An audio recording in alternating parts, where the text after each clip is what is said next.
मेरी आंख खुली तो शाम करीब थी। मैं जल्दी जल्दी हाथ मुंह धोकर फारिग हुआ और हमजाद को तलब किया। उसने कहा, हुक्म दीजिए। मैं चाहता हूँ कि रात होने से पहले मीरठ पहुंच जाएं। तुम्हारा क्या ख्याल है? मैंने हमजाद से पूछा। जैसा आपका हुक्म, लेकिन आप किस तरह चलना पसंद करेंगे? मेरा मतलब यह है कि अगर आप चाहें तो सफर की तवालत को कम किया जा सकता है। मैंने कहा, मैं तुम्हारा मतलब नहीं समझा। मैं आपको सिर्फ चंद लम्हों में वहां पहुंचा सकता हूँ, मगर उसके लिए जरूरी है कि आप होश में ना हो। हमजाद ने कहा। मुझे क्या एतराज है? रहा बेहोश होने का मसला तो ये तुम जानो। तुमने उसे जरूरी कहा है तो यकीनन कोई बात होगी। ऐसा इसलिए जरूरी है कि आपके हवास पर कोई गलत असर न पड़े। मैं एक बतवा देख चुका हूँ कि ज्यादा ऊंची परवाज आपके लिए नाकाबिले बर्दाश्त है। हमजाद बोला, वो शहर मेरे लिए कतई अजनबी है। मुझे कदम कदम पर तुम्हारी रहनुमाई की जरूरत होगी। इसलिए मैं तुम्हें इजाजत देता हूँ कि तुम बगैर तलब किए अभी मेरे साथ रह सकते हो, जब तक मैं तुम्हें मना न कर दूं। बेहतर है। हमजाद ने आनन फानन तैयारी कर ली। अब ना तो खानकाह में वो चारपाई और बिस्तर जिस पर सोकर मैंने दिन गुजारे, ना दूसरा सामान, बाल्टियां, लोटे और न जाने क्या क्या अगड़म झगड़म। उसने समेटा और कहीं चला गया। चंद लम्हों बाद जब वो वापस लौटा तो मैंने पूछा, वो सारा सामान कहाँ फेंक दिया है? जिन गरीबों का था उन्हें वापस कर आया हूँ। अच्छा, अब चलते हैं। ये कहकर उसने अपना हाथ मेरी आंखों पर रख दिया। मेरा जहन तारीक होता चला गया। जब मुझे दोबारा होश आया तो मैंने खुद को एक कुएं की आड़ में लेटा हुआ पाया। ये जगह मेरे लिए अजनबी थी, शायद कोई गांव था। दूर दूर तक अंधेरा और सन्नाटा था। मैंने हमजाद को अपने ऊपर झुका हुआ महसूस किया। वो मुझे होश में आता देख रहा था। आप खिलाफे तवक्को बहुत देर बेहोश रहे। ये मेरठ का एक करीबी गांव है। मैंने सोचा था कि यहाँ तक पहुंचकर आपको होश में ले आऊंगा, मगर आपकी बेहोशी तवील हो गई। गालिबन आप अभी तक पूरी तरह सेहतमंद नहीं हुए। मेरा मशवरा कि अब आप लड़कियों से गुरेज करें। असूलन नया जिस्म मिलने के बाद कम से कम 40 दिन तक लड़कियों से परहेज करना चाहिए, मगर मैंने उस वक्त ये मशवरा इसलिए नहीं दिया कि आप गलत समझेंगे मुझे। बहरहाल अच्छा था कि ये जगह गांव से बाहर थी, वरना आपको देखकर पहचान लिया जाता। मेरा ख्याल ये था कि इस जगह से मेरठ तक का क्योंकि बहुत कम फासला है, इसलिए आप बाकायदा होश में सफर करें ताकि शहर में पहुंचकर मुश्किलात का सामना न करना पड़े। अभी वहां पहुंचकर सबसे पहले कोई ठिकाना तलाश करना है। मेरा ख्याल था कि हम दिन ढलने से पहले मेरठ पहुंच जाएंगे तो आज ही रिहाइश का मसला हल हो जाएगा। अब रात हो चुकी है, आपको किसी सराय में रात गुजारनी पड़ेगी। चलो, अब जो भी हुआ ठीक है। मैंने कहा, अब हमें चलना चाहिए। हमजाद ने मेरा हाथ पकड़ा और बुलंदियों में परवास करने लगा। परवास का तजुर्बा मेरे लिए नया न होते हुए भी अजीब सा था। इससे पहले मैंने सिर्फ अपने कटे हुए सर के साथ परवास की थी। पूरे जिस्म के साथ ये मेरी पहली परवास थी। मेरे कानों के इर्द गिर्द तेज हवाएं साए साए करती गुजर रही थी। हम न मालूम कितनी तेज प्रवास कर रहे थे, इसलिए कि चंद लम्हों में एक शहर के आसार नमूदार होने लगे। शहर से कुछ फासले पर ही हमजाद ने मुझे जमीन पर उतार दिया। बहुत आहिस्ती के साथ कि मुझे गुमान न हुआ कि मैं इतनी बुलंदी से जमीन पर उतरा हूँ। चंद मिनटों में हम शहर में दाखिल हो गए। कहीं कहीं किसी करीबी मस्जिद से अजान की आवाज भी आ रही थी। मैंने अंदाजा लगाया कि इशा का वक्त हो चुका था। हमें बदायूं से चलते काफी देर हो चुकी थी। हमजाद मुझे महलों के नाम बताता जा रहा था। ये घंटाघर है, ये खैर नगर दरवाजा, और ये सदर, ये लाल की बनी सराय, वगैरह वगैरह। मैं बहुत देर तक शहर में घूमता रहा। बाजार बंद हो चुके थे, लेकिन गली कूचों में अभी जिंदगी बाकी थी। मुझे ये शहर अच्छा लगा। वैली बाजार से कुछ पहले इस जमाने में एक सराय थी। मैंने रात वहीं बसर करने का प्रोग्राम बनाया। हमजाद ने मुझे बताया कि वैली बाजार तवाइफों का मोहल्ला है। मुझे उसकी सितम जरीफी पर बहुत हंसी आई। उसने मुझे ठहराया भी तो कहा। फिर इस पर इसके ये मशवरे कि मैं लड़कियों से दूर रहूं। वो रात मैंने सराय में बसर की। हमजाद भी मेरे साथ था। सुबह उठकर सबसे पहला काम हमजाद ने ये किया कि मेरे कपड़ों और दीगर जरूरी सामान का इंतजाम कर दिया, और साथ ही साथ उसने मेरी जेबें रुपयों से भर दी। सामान सराय में छोड़कर वो मुझे लेकर शहर में निकल गया। उसने मुझे बताया कि मेरे कातिल कहाँ रहते हैं। इस शहर में कोई मेरा शनासा नहीं था, सिवाय उन गुंडों के जिन्होंने मुझे कत्ल किया था। ये नवाब साहब की लड़की नरगिस के या उन आलिमों के जो मेरी तलाश में बदायूं पहुंचे थे। इसलिए सबसे मेरा पहला काम ये था कि उन गुंडों को ठिकाने लगाऊं। अब उनके ढूंढने का मसला दरपेश था। हमजाद कदम कदम पर रहनुमाई कर रहा था। हमें चलते चलते अब दोपहर हो गई थी। हम इस वक्त सदर के इलाके में थे। वहीं एक बोसीदा से होटल से मैंने खाना खाया। हमजाद ने मुझे बताया कि नवाब साहब का कयाम बेगम पुल में है। इसी दिन मैंने एक मकान इस इलाके में खरीदा था। रुपयों की मेरे पास कोई कमी न थी। ये मकान मुझसे पहले किसी अंग्रेज अफसर के इस्तेमाल में था, जो अब अपने आबाई वतन जाने वाला था। मालिक मकान से मैं मिला तो उसका इरादा इस मकान को किराए पर उठाने का था, लेकिन जब मैंने बड़ी रकम की पेशकश की तो वो मकान बेचने पर राजी हो गया।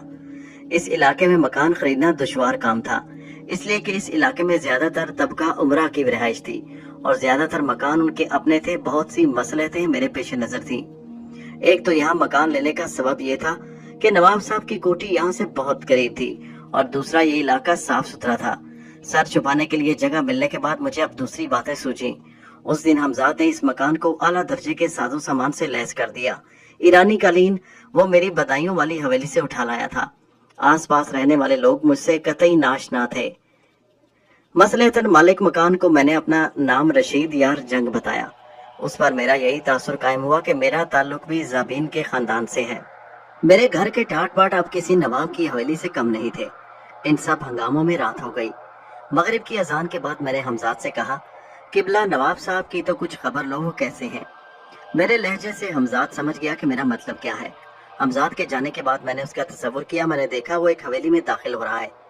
उसके साथ साथ मैंने अपने तस्वुर को महमेज देता रहा। ये एक बड़ा दालान था। ये हवेली किसी भी तरह मेरे मकान की सज धज से कम न थी। हमजाद एक बड़े कमरे में दाखिल हुआ। कमरे में दबेज कालीन बिछे हुए थे। दाएं तरफ एक बड़ी सी चौकी पड़ी थी और उसके करीब एक बड़ी मेज के गिर्द कुछ कुर्सियां रखी थी, जिनमें से एक पर कोई ज़ईफ शख्स बैठा शराब पीने में मसरूफ था। ज़ईफ शख्स के साथ उस नौजवान को देखकर मेरे जहन में अजीब से ख्यालात आए। ये दोनों चेहरे मेरे लिए अजनबी थे। मैंने देखा कि हमजाद ज़ईफ शख्स और नौजवान की कुर्सियों के बीचों बीच खड़ा है। मैंने हमजाद को मुखातिब किया, ये लोग कौन हैं और तुम कहाँ हो? मैंने तुम्हें नवाब साहब की खबर लेने के लिए भेजा था, क्या यही ज़ईफ शख्स नवाब साहब है? वो बोला, आपका ख्याल दुरुस्त है, ये ज़ईफ आदमी ही नवाब है। ये शख्स कुछ गैर फितरी हलकों में भी गिरफ्तार हो चुका है, जिसका सबूत ये नौजवान लड़का है जो इसके पास बैठा शराब पी रहा है। हमजाद ने बताया, आप देख रहे हैं कि ज़ईफ होने के बावजूद उसके चेहरे पर कैसी सुर्खी दौड़ रही है। कुश्ते खाता है कुश्ते, हमजाद ने कहा। उसी वक्त नवाब ने अपने सामने रखा हुआ शराब का गिलास खाली कर दिया और लड़के से बोला, एक पैग और बनाओ, तुम्हारे हाथों से शराब पीकर नशा दोगुना हो जाता है। लड़के ने शराब गिलास में उंडेलने के बाद उसमें पानी मिलाया और नवाब साहब के सामने गिलास रख दिया। नवाब साहब मिनमिनाए, नहीं अब तो खुद अपने हाथों से पिलाओ। लड़के ने गिलास उठाया और दूसरे लम्हे सारी की सारी शराब नवाब साहब के मुंह पर फेंक दी। नवाब साहब का चेहरा शराब से भीग गया और कपड़े खराब हो गए। ये सब कुछ इतनी जल्दी हुआ कि नवाब साहब कुछ समझ ना पाए। एकदम उनका चेहरा गुस्से से लाल हो गया और वो कुर्सी छोड़कर उठ खड़े हुए। बदतमीज, गुस्ताख, तेरी ये मजाल। लड़का खौफ से थर थर कांपने लगा। वो खुद भी समझ नहीं पाया कि किस तरह उसने ऐसा कर दिया। उसने तो शराब का गिलास नवाब साहब के होठों की तरफ बढ़ाया था। हमजाद इन दोनों से दूर खड़ा मुस्कुरा रहा था। दरअसल ये हरकत उसी की थी। जैसे ही लड़के ने गिलास नवाब साहब के चेहरे के करीब किया, हमजाद ने उसका हाथ पकड़कर सारी शराब नवाब साहब के चेहरे पर फेंक दी और नवाब साहब ये समझ रहे थे कि ये लड़के ने गुस्ताखी की है। लड़का नवाब साहब के कदमों में गिरकर उनसे माफी मांग रहा था, मगर नवाब साहब का गुस्सा तो किसी तौर कम नहीं हो रहा था। मुझे नवाब साहब की फिरौनियत पर गुस्सा आ रहा था और शायद यही एहसास हमजाद को भी था, इसलिए कि दूसरे लम्हे मैंने देखा हमजाद ने नवाब साहब के पैरों के नीचे बिछी हुई कालीन खींच ली। नवाब साहब ऊंधे मुंह गिरे और जब उन्होंने अपना चेहरा उठाया तो मैंने देखा कि उनके ऊपरी होंठ से खून बह रहा था। नवाब साहब गिरते गिरते बहुत जोर से चीखे थे। मुलाजमीन की पूरी फौज उनके कमरे में आ गई। दो मुलाजमीन ने उन्हें पकड़कर उठाया और एक तरफ पड़ी हुई मसहरी की तरफ ले चले। लड़का एक तरफ खौफजदा खड़ा था। कोई मुलाजिम बाहर की तरफ दौड़ा। कुछ देर बाद ही नवाब साहब के कमरे में अच्छा खासा अज़्दहाम हो गया। नवाब साहब के तबीब खास भी दौड़े हुए आए और उनके होठों के जख्म का मुआयना किया। अंदर शायद जनान खाने में भी ये खबर पहुंच चुकी थी कि नवाब साहब जख्मी हो चुके हैं। पर्दा कराया गया और खुद बड़ी बेगम साहिबा नवाब साहब को देखने के लिए तशरीफ लाईं। मौका गनीमत जानकर लड़का वहां से खिसक गया। बड़ी बेगम के साथ ही नवाब साहब की इकलौती बेटी नरगिस भी थी। नरगिस को एक तवील अरसे के बाद देख रहा था। मुझे बहुत खुशी हुई। वो पहले से भी ज्यादा भरपूर होती जा रही थी। उसे देखकर मेरा दौरान खून तेज हो गया और उसके साथ गुजरे हुए हसीन लम्हात याद आने लगे। उसी के साथ मेरे तसव्वुर का सिलसिला मुनक़ता हो गया। मैंने कुछ देर बाद हमजाद को तलब किया और उससे नवाब के गुंडों के बारे में दरियाफ्त किया। अगर आप हुक्म करें तो आज रात इन सबको ठिकाने लगा दूं, हमजाद ने कहा। नहीं, मैं इन्हें तड़पा तड़पा कर खौफजदा करके मारना चाहता हूँ। आज की रात में इनसे दो के लिए आखिरी होगी, ताकि कल जब वो मुर्दा पाए जाएं तो बकिया को अपने बारे में फिक्र हो। और मैं चाहता हूँ कि इस वक्त खुद भी मैं वहाँ मौजूद हूँ। तो फिर चलिए, हमजाद बोला। हमजाद मुझे वहाँ से वैली बाजार के एक ताड़ी खाने में ले गया। जो एक इमारत के निचले हिस्से में बना हुआ था, वो भी जमीन की सतह से काफी नीचे। वहां मौजूद लोगों के सामने मिट्टी के कलड़ों में ताड़ी रखी हुई थी। वहां ना कोई मेज थी ना कुर्सी, बल्कि लोग जमीन पर लकड़ी की कंधियों पर बैठे थे। कंधियों पास दूर तक फर्श पर बिखरी थी। एक खाली कंधी पर मैं बैठ गया। हमजाद ने एक शख्स की तरफ इशारा किया, वो मेरे दाएं तरफ बैठा था। उसके सामने ताड़ी की बोतल और अंजूरे के अलावा एक पत्ते पर उबले हुए चने भी रखे थे। वो आहिस्ता आहिस्ता ताड़ी की चस्कियां ले रहा था। मैंने बहुत आहिस्ता आवाज में कहा, ये तो मुझे कहाँ ले आए हो? हमजाद ने जवाब दिया, आपके शिकार के पास। लेकिन मैं यहाँ से कैसे मारूंगा? मेरी सरगोशियां जारी थी। वो कहने लगा, आपको कुछ करने की जरूरत नहीं, आप तो बस देखते रहें कि वो किस तरह करता है। हमजाद बोला और मैं उसकी बात सुनकर खामोश हो गया और मैला कुचला सा लड़का मुझ तक आ गया। कहो बाबू, कितना लाऊं? मैंने उसे टालने के लिए एक बोतल कह दिया।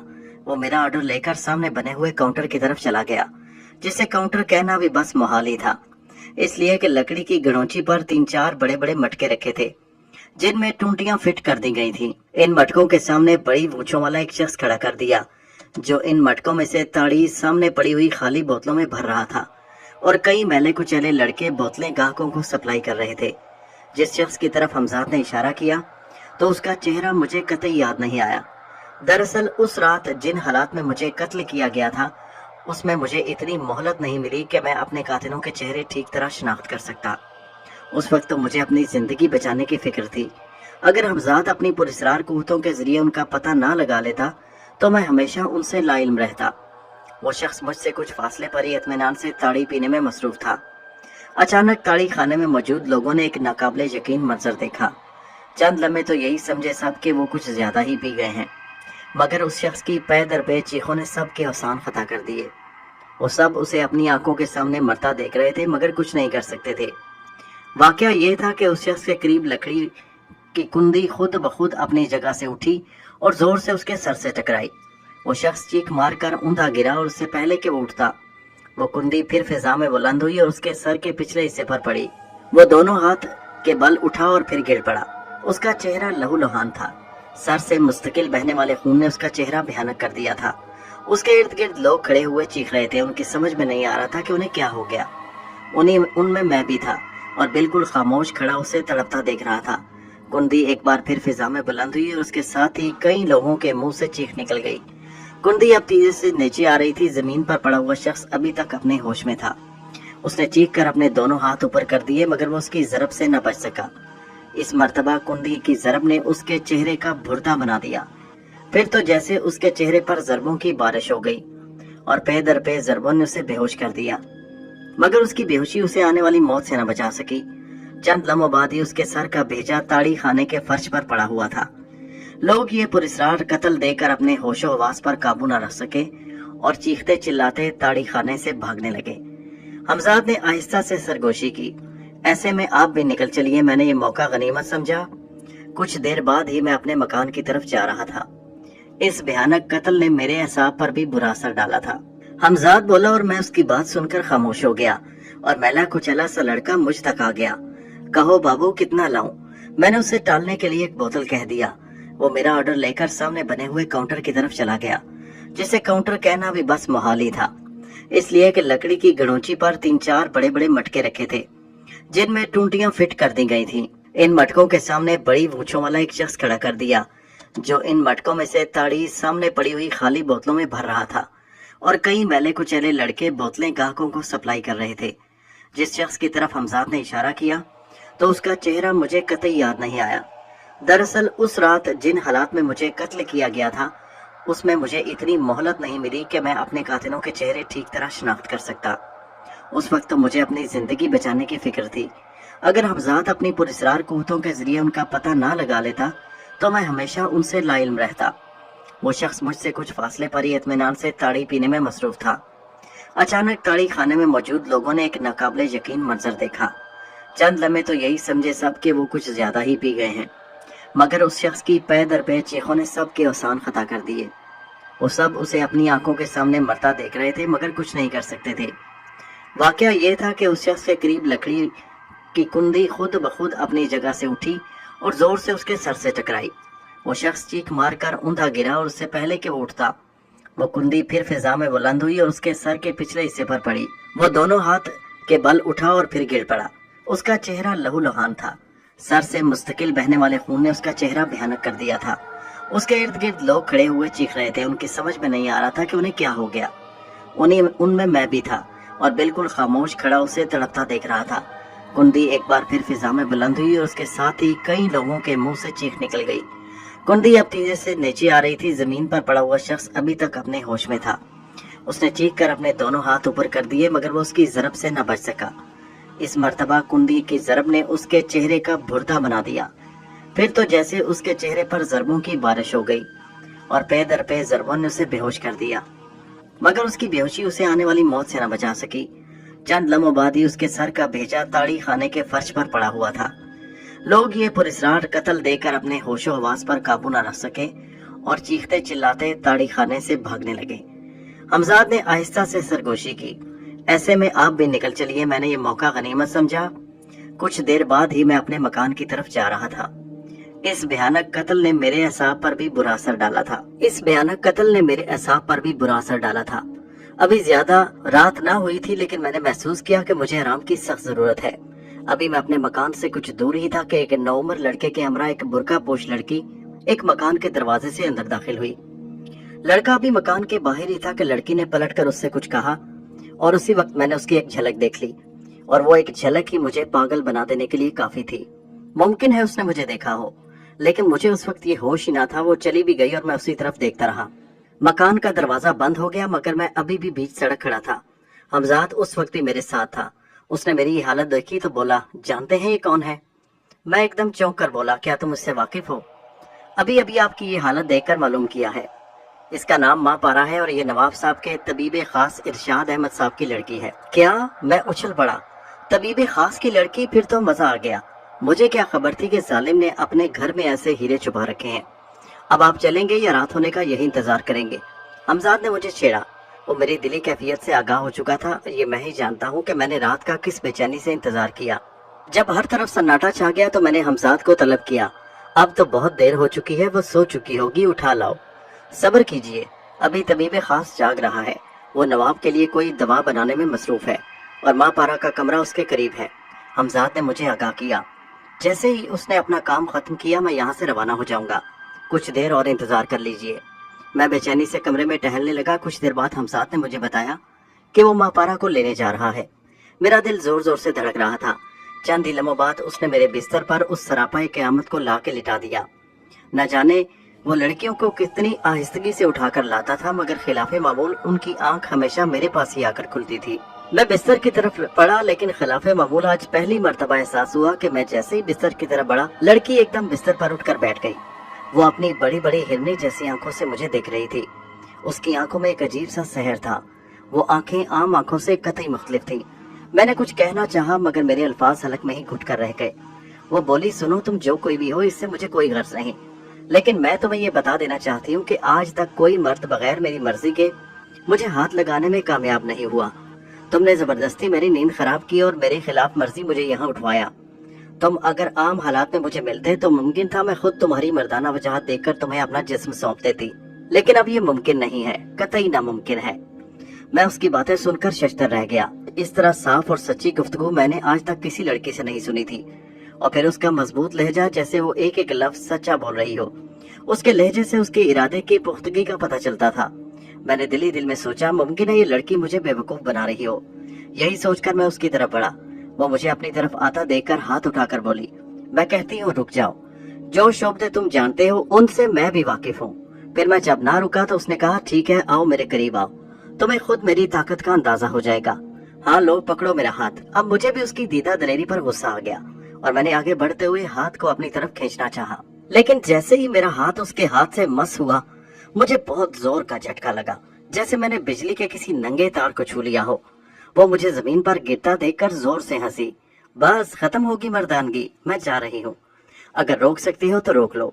ये कहकर वो दरवाजे की तरफ बढ़ी और उसी वक्त मैं जोर से चीखा, हमजाद, हमजाद। मेरे चीखते ही हमजाद फौरन हाजिर हो गया। उस वक्त तक माँ पारा मेरे कमरे का दरवाजा अबूर नहीं कर पाई थी। उसे देखते ही मैंने तकरीबन चीखते हुए हुक्म दिया, इस लड़की को बताओ कि मैं कौन हूँ, ये यहाँ से निकल कर न जाने पाए। मेरा हुक्म सुनते ही हमजाद उसकी तरफ बढ़ा और अभी वो उसके करीब ही पहुंचा था कि अचानक माँ पारा मुड़ी। मुझे ऐसा महसूस हुआ जैसे उसे हमजाद की मौजूदगी का और अपनी तरफ बढ़ने का एहसास हो गया। हालांकि मेरे इल्म में ये था कि हमजाद को कोई भी नहीं देख सकता।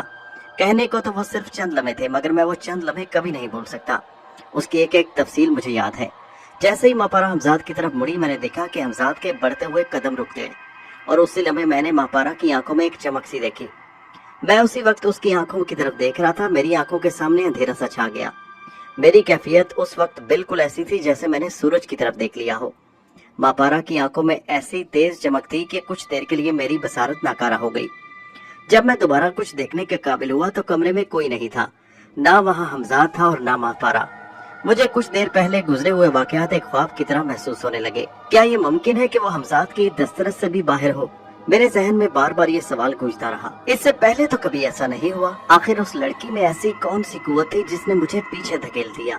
मैं सोच रहा था और फिर उसके साथ मैं हमजाद की तरफ से भी फिक्रमंद था। मैं अभी सोच ही रहा था कि उसे तलब करूं कि वो खुद हाजिर हो गया। मैंने उसे देखते ही बेताबी से पूछा, क्यों, क्या हुआ? वो निकल गई। हमजाद ने बुझे बुझे लहजे से कहा, हाँ, मगर क्यों, कैसे, ये किस तरह हो सकता है? क्या तुम्हारी सारी ताकतें उसके सामने मफलूज हो गई? मैंने हमजाद पर सवालों की बौछार कर दी, ये जाने बगैर कि उसके पास क्या पुरस्रार कुव्वतें हैं। उस पर हाथ डालना कतई गलत है। मैं सिर्फ इतना जान सका हूँ कि उसके पास कुछ ऐसी नाकाबिले फहम कुव्वतें हैं जिसके बलबूते पर उसने कुछ देर के लिए मुझे भी मुअत्तल कर दिया। आपने उसकी आंखों में वो तेज और पुरस्रार रोशनी देखी थी? हमजाद ने सवाल किया। हाँ, वो अजीब रोशनी देख कर ही तो मैं चंद लम्हों के लिए अपनी बसारत से महरूम हो गया। और मैंने तो तुम्हें ये बताया ही नहीं कि मैंने जैसे ही उसका हाथ पकड़ा मुझे शदीद झटका लगा और मैं जमीन पर गिर गया था। मैंने हमजाद को बताया और फिर जज्बाती लहजे में बोला, उसने मेरी तौहीन की है, मैं हर कीमत पर उससे बदला लूंगा। जरूर, हमजाद बोला, मगर उसके लिए आपको कम से कम 3 दिन इंतजार करना पड़ेगा। मगर क्यों, आखिर क्यों? मैंने बेताबी से पूछा। इसलिए कि उसके बारे में तमाम मालूमात इकट्ठी करने के लिए मुझे मुकम्मल 3 दिन चाहिए। ये मेरे और आपके लिए बेहतरी होगी। तुम अपनी गुफ्तगू से मुझे सख्त मायूस करते हो। पहले तो ऐसा कभी नहीं हुआ। मैंने कहा, तमाम बात हालात की है, इससे पहले कभी ऐसे हालात भी तो पेश नहीं आए। मैं आपसे कुछ नहीं छुपाना चाहता, इसलिए कि आपको साफ साफ बता दूं कि मापारा के पास कुछ ऐसी पुरस्रार कुव्वतें हैं जो मुझे या मेरे आपके पास नहीं। इसलिए अब हर कदम पर मोहतात रहना होगा। मैं आपको मशवरा दूंगा कि इन 3 दिनों के लिए आप उसका ख्याल दिल से निकाल दीजिए। हमजाद की बातें सुनकर मुझे सख्त मायूसी हुई। मेरी इज्जत नफ्स को मापारा ने जो ठेस पहुंचाई थी उसने मुझे अंदर से टुकड़े टुकड़े कर दिया था। मेरा खून खौल रहा था। आज तक मुझे जितनी लड़कियां मिली किसी ने मेरी मर्जी के खिलाफ कुछ नहीं किया था। अब तक किस्मत ने कदम कदम पर मेरा साथ दिया था। ये पहला मौका था कि हमजाद की मौजूदगी के बावजूद मैं बेबस हो गया और उस पर सितम ये कि मैं अपनी बेइज्जती का इंतकाम लेना भी मेरी दस्तरस से बाहर था। मेरा जहन इस वक्त सिर्फ एक गर्दान कर रहा था, इंतकाम और इंतकाम। चंद ही लम्हों में इस लफ्ज के साथ साथ मेरे ख्यालात की रोह बहक गई। नवाब साहब और उनके गुंडों तक पहुंच गई। मैं अपने पुराने दुश्मनों को तो भूल ही गया था। मैंने सोचा कि मेरे जहन ने एक राह फरार ढूंढ ली थी। हमजाद अब तक नजर झुकाए गुमसुम मेरे सामने खड़ा था। उससे पहले कभी मैंने उसे इतना उदास और परेशान नहीं देखा था। इससे पहले, लेकिन ये सोचने का वक्त नहीं था, इन बातों का वक्त नहीं था। मुझे उस वक्त कुछ ना कुछ मशगला चाहिए था और हालात के पेश नजर वो मशगला सिर्फ इंतकाम हो सकता था, और इंतकाम भी अपने कातिलों से। मापारा से बाद में निपट लिया जाएगा। आज की रात एक दुश्मन और कम हो जाए तो क्या मजायका है? मैंने खुद से सवाल किया और हमजाद से बोला, क्या ये मुमकिन है कि ये रात जाया न जाए? जी हाँ, आपने जो कुछ सोचा वो दुरुस्त है, मगर मैं समझता हूँ कि इसके लिए आपको जहमत करने की जरूरत नहीं। इन कामों को मैं खुद देख लेता हूँ, हमजाद ने जवाब दिया। नहीं, तुम शायद मेरी बात पूरी तरह समझ नहीं पाए। मैं खुद इस खेल में शामिल होना चाहता हूँ।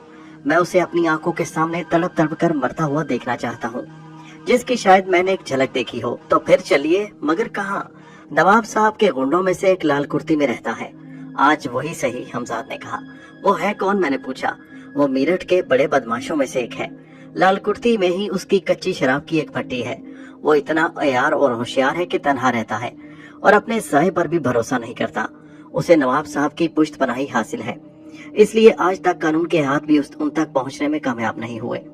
मैंने कहा, चलो चलकर देख लेते हैं। फिर चंद ही लम्हों बाद मैं हमजाद के हमरा एक छोटे से मकान की छत पर उतर गया। यहाँ तक पहुंचने में मुश्किल से हमें 2-3 सेकंड लगे होंगे। हमजाद ने मेरा हाथ थाम लिया और फिजा में तैर गया।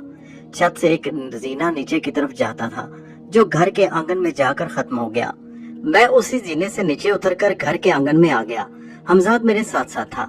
मैं अब आंगन में खड़ा था। मैंने देखा सामने की तरफ एक कमरा बना हुआ है, जिसके दरवाजे की झुर्रियों से रोशनी बाहर आ रही है। मैंने सोचा क्या वो जाग रहा है? नहीं, हमजाद ने सरगोशी की और मुझे आगे बढ़ने का इशारा किया। दरवाजा अंदर से बंद मालूम होता था। मैंने हमजाद से कहा, जी हाँ, मगर अभी खुल जाएगा।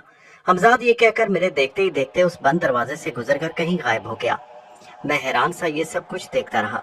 मेरी आंखों ने नाकाबिले यकीन मंजर देखा था। उस वक्त मेरे जहन में वो तमाम बातें ताज़ा हो गईं जो मैंने हमजाद के बारे में कदीम कलमी नुस्खे में पढ़ी थी, और ख़ास तौर पर ये कि हमजाद ठोस अशिया के दरमियान से गुजर सकता है, जिसका अमली तजर्बा आज मुझे पहली मर्तबा हुआ जब मैंने उसे बंद दरवाजे में तहलील होते अपनी आंखों से देखा। मेरे ख्यालात का सिलसिला अचानक टूट गया। सामने वाला दरवाजा खुल चुका था और हमजाद मुझे अंदर आने का इशारा कर रहा था। कमरे के अंदर एक लालटेन रोशन थी जो सामने ही एक ताक में रखी थी। मैं कमरे में दाखिल हो गया। कमरे में घुसकर जैसे ही बाएं तरफ नजर पड़ी, मेरे खून की गर्दिश तेज हो गई। मेरे लिए वो मंजर ही ऐसा था। एक बड़ी मुसहरी पर एक सेहतमंद तवाना शख्स महवे ख्वाब था, जिसके पहलू में एक नीम बरहना लड़की थी। दोनों शराब पीकर बदमस्त पड़े थे। हमजाद ने मेरे ख्याल पढ़कर जवाब दिया, फिर बोला, शुरू हो जाऊं? नहीं, पहले इसे जगाओ। मैं चाहता हूं कि ये मरने से पहले जान ले कि मैंने इसे क्यों मारा है। मैंने हमजाद से कहा, लेकिन ऐसा करने से खतरा भी है। अगर मैं अकेला होता तो कोई बात थी, मगर इस वक्त आप मेरे साथ हैं। अगर आसपास के लोग हंगामा सुनकर जाग गए तो खामखा मसला बन जाएगा। हमजाद ने कहा, लेकिन ना मालूम क्यों मेरी यही ख्वाहिश थी कि वो गफलत में न मारा जाए, या शायद लाशौरी तौर पर मैं उस वक्त इस फेल को बुज़दिली समझ रहा था कि किसी को सोए हुए मौत के घाट उतार दिया जाए। इसलिए मैंने हमजाद की बात से इख्तलाफ किया और खुद आगे बढ़कर उस शख्स की बड़ी बड़ी मूंछों को खींचा। वो एकदम हड़बड़ा कर उठ बैठा और फिर जैसे ही उसकी नजर मुझ पर पड़ी, उसकी गीगी बन गई। भूत भूत! मैं समझ गया कि उसने मुझे पहचान लिया है। उस शख्स के चौंक कर उठने से लड़की ने भी एक मर्तबा करवट ली। उसी लम्हे हमजाद ने शायद मेरी बेखुदी को महसूस कर लिया था। हमजाद ने वक्त जाया किए बगैर उस शख्स को मुखातिब किया। मेरे आका का हुक्म है कि तुम्हें मौत के घाट उतार दिया जाए, और इससे पहले तुम्हें तुम्हारा जुर्म बता दिया जाए। तो सुनो कि तुम्हें शेख करामत के कत्ल के जुर्म में मौत दी जा रही है। अब ये फैसला तुम खुद करो कि किस तरह मरना पसंद करोगे। हमजाद को सिर्फ मैं ही देख सकता था, इसलिए वो शख्स घबराकर फटी फटी आंखों से चारों तरफ देख रहा था, इसलिए कि उसे सिर्फ नजर आ रहा था कि मेरे होंठ साकित हैं। मैंने महसूस किया जैसे वो कुछ कहना चाहता हो मगर खौफ के मारे कुछ न कह पा रहा हो। हमजाद ने फिर उसे कहा, तुमने कोई जवाब नहीं दिया। इस बार वो हिम्मत करके बोला, या पीर मुझे माफ कर दो, मैं सबसे बड़ा गुनहगार हूँ। हाँ, और ये शांति, इसी ने मुझे खुद बहकाया। मैं ऐसा खराब नहीं, मैं सवेरे ही तुम्हारे मजार पर चादर चढ़वा दूंगा। वो खुद ही नशे में पता नहीं क्या क्या बक रहा था, लेकिन इस कमरे में हसीन और जमील लड़की की मौजूदगी के सबब मैंने तमाम किस्से को जल्द से जल्द खत्म करने के बारे में सोचा। हमजाद ने मेरे जहन को पढ़ लिया था, और फिर दूसरे ही लम्हे उसके नादीदा हाथ उस आदमी की गर्दन तक पहुंच गए। इससे पहले कि वो चीखता या कोई और हरकत करता, उसकी आंखें बाहर उबल पड़ी। उसका जिस्म मसहरी पर पड़ा बुरी तरह तड़प रहा था। हमजाद की हाथों की गिरफ्त उसकी गर्दन पर मजबूत से मजबूत होती जा रही थी, और वो शख्स मौत के नादीदा हाथों से बचने के लिए अपनी गर्दन से उलझ रहा था। बार बार वो कोशिश करता कि वह हमजाद के हाथों को अपनी गर्दन से अलग कर दे, मगर नाकाम रहा। उसके तड़पने से लड़की जाग गई। उसने जाग कर जैसे ही अपने बराबर में उस शख्स को तड़पते हुए देखा और फिर उसकी नजर मुझ पर पड़ी तो उसके मुंह से चीख निकल गई। वो इस वक्त खौफजदा होकर इधर उधर देख रही थी। चंद ही लम्हों में उस शख्स का जिस्म तड़प तड़प कर हमेशा के लिए साकित हो गया। उसका जिस्म ढीला पड़ते ही हमजाद ने कहा, जल्दी कीजिए, मुमकिन है इस लड़की की चीख से आसपास के लोग जाग गए हों। मैंने पूछा, ये हमारे साथ जाएगी? फिर न जाने हमजाद उस लड़की को कैसे बेहोश किया। उसका बेहोश जिस्म उसने अपने हाथों पर उठाया और मुझे बाहर चलने का मशवरा दिया। हम छत पर आ गए। हमजाद ने लड़की के जिस्म को अपने कंधे पर डालकर मेरा हाथ पकड़ा और फिजा में तैर गया। मुझे नहीं मालूम कि आसपास कोई था या नहीं, लेकिन हमें वहां से जाते हुए शायद किसी ने नहीं देखा था, इसलिए कि जब हम वहां से चले थे तो आसपास के लोगों के दरमियान खामोशी तारी थी। मुमकिन है इसका सबब ये रहा हो कि जागने के बावजूद कोई अपनी जान खतरे में न डालना चाहता हो, इसलिए कि हमजाद ने मुझे बताया ही था कि मरने वाला मेरठ का मशहूर बदमाश था। हवेली पहुंचकर मेरी शहवानी ख्वाहिशात कुछ और तेज हो गई। इसका बड़ा सबब वो नरम जिस्म था जो मेरे सामने मसहरी पर बिखरा पड़ा था, जिसे अपनी आगोश में समेटने की ख्वाहिश मुझ में तेज से तेज होती जा रही थी। मैंने हमजाद से कहा, इसे होश में लाओ। हमजाद लड़की की तरफ बढ़ गया। उसकी पुश्त मेरी तरफ थी। मैं नहीं देख सका कि उसने क्या किया, मगर जब वो हटकर एक तरफ हो गया तो मैंने देखा लड़की जो अब तक बेसुध पड़ी थी एकदम होश में आ गई। मेरी तरफ हैरत से देखने लगी। मुझे याद आया कि मरने वाले ने लड़की को शांति के नाम से याद किया था। ये इतनी बेबाक और बेहया क्यों है? खौफ और हैरत ने उसके एहसासे बरहनगी को खत्म कर दिया है, या इससे आगे मैं न सोच सका, इसलिए कि लड़की ने मुझे मुखातिब किया था, तुम कौन हो बाबू? मैं कहाँ हूँ? क्या तूने दिलावर को मार दिया?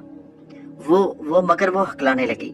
मैंने उसकी बात का जवाब देने से पहले हमजाद को इशारे से भेज दिया और कमरा अंदर से बंद करके उसके पास मसहरी पर बैठकर बोला, शांति, मैं कौन हूँ इससे तुम्हें कोई मतलब नहीं होना चाहिए, और तुम कहाँ हो जानकर तुम्हें कोई फायदा नहीं होगा। देखो कितनी हसीन रात है, इस रात को बेकार मत बनाओ। हाँ, मैं तुम्हें इतना यकीन जरूर दिला सकता हूँ कि सुबह होने से पहले तुम जहाँ कहोगी तुम्हें पहुँचा दिया जाएगा। उस रात के बाद तुम वो सब कुछ भूल जाओगी जो तुमने देखा है। मरने वाला जिसका नाम तुमने दिलावर बताया अपने गुनाहों की सजा पा चुका। उसे मैंने नहीं, उसके गुनाहों ने कत्ल किया है। तुमने देखा ही होगा कि मैं उसे कितनी दूर खड़ा था। अगर तुमने किसी को आज रात के वाकये के बारे में कुछ बताया तो ये तुम्हारे लिए नुकसानदेह हो सकता है। तुम सुबह से पहले अपने घर पहुंचा दी जाओगी, और फिर अगर पुलिस या कोई और तुमसे कुछ पूछे तो तुम यही कहोगी कि तुम अपने घर पर ही थे, और ये कि तुमसे। मगर बाबू, शांति कुछ कहते कहते रुक गई। हाँ, कहो, क्या कहना चाहती हो? मैंने उसकी हिम्मत अफजाई की। तुमने कहा कि बाबू कि मैं पुलिस को बोलूं कि मैं घर पर थी, पर बाबू, माँ जी को पता है कि मैं दिलावर के ठिकाने पर थी, और भी लोग जानते हैं। उसके बोलते ही एक बदबू का भभका मैंने महसूस किया, और मैंने कराहत से कहा, ये तुम्हारे मुंह से बदबू कैसी आ रही है?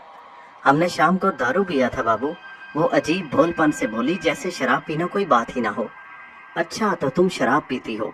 हाँ बाबू, माँ जी भी पीती हैं। अब तो वो बूढ़ी हो गई हैं, पर लत नहीं गई, शांति ने कहा। मुझे उसकी बातों और हरकतों सकनात से अंदाजा हो गया कि उसका ताल्लुक किस तबके से है। मगर मैंने अपने ख्याल को यकीन में बदलने के लिए उससे पूछा, क्या तुम वैली बाजार में रहती हो? हाँ बाबू, हम वहाँ पैदा हुए और होश भी वहीं संभाला, और वही कारोबार करते हैं। अच्छा, आपको एक बात बोलूं कि ये साला दिलावर हमको एक रात का पूरा खटाक 2 रुपया देता था।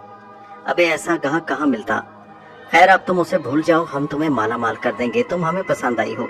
मगर ये शराब दारू यहाँ नहीं चलेगी। मैंने उसके नरम और चिकने जिल्द पर हाथ फेरते हुए कहा, और ये कितनी अजीब बात थी कि मैं जुआ उसे शराब ना पीने की ताकीद कर रहा था। खुद इस वक्त ये सोच रहा था कि मैं भी कभी न कभी शराब का मजा जरूर चखूंगा, कि आखिर ये जालिम है क्या भला। मेरी बात सुनकर शांति ने कोई जवाब न दिया। मैंने उसे खामोश देखकर फिर कहा, खैर ये तुम्हारा फेल है, इसे तुम जानो, ना पियो तो बेहतर है। मैं तो तुम्हें दरअसल ये बताना चाहता था कि अगर तुम्हारी माँ जी या कोई और इस बात से वाकिफ है कि तुम दिलावर के पास थी, तो तुम उन्हें मना कर देना कि वो ये बात किसी से न कहें, ताकि कल जब पुलिस को दिलावर की लाश मिले तो वो तुम्हें इस सिलसिले में ना घसीटे। समझ गई? मैंने उसकी ठोड़ी पकड़कर आंखों में झांकते हुए कहा। शांति ने गर्दन हिला दी। मैं समझ गया कि वो तवाइफ ज़ादी इतनी बुद्धू हरगिज नहीं जितनी सूरत से नजर आती है। वो तमाम रात अब तक की बसर की हुई सब रातों से हसीन रात थी जो मैंने मुख्तलिफ खूबसूरत जिस्मों की पनाह में गुजारी थी। सुबह जब मैंने गुस्ल करने के बाद उसे रुखसत किया तो साथ साथ आइंदा रात मिलने का वादा भी उससे ले लिया। मेरा जी उससे भरा नहीं था। मैंने उससे कहा, शांति, कल रात तुम्हें फिर बुलाया जाएगा।